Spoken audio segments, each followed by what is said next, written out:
चला मग आज शेपूची भाजी बनवूया। शेपूची भाजी त्यामध्ये मी तेल टाकलंय, त्यात कांदा टाकलाय, हे ठेचलेला लसूण, हिरवी मिरची, चांगलं लाल कांदा होईपर्यंत परतून घ्या।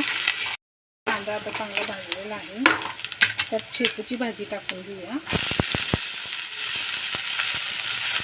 ती चांगली परतूया, परतून घ्या चांगली अशी।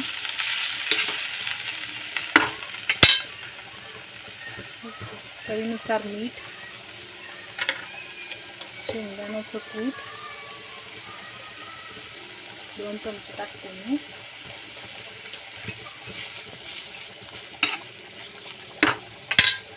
मुगाची डाळ,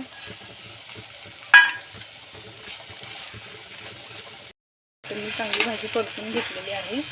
त्यामध्ये थोडंसं पाणी ओतूया।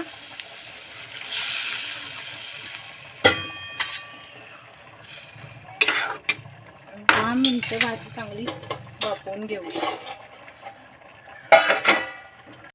अशी 10 मिनिटं भाजी शिजलेली आहे।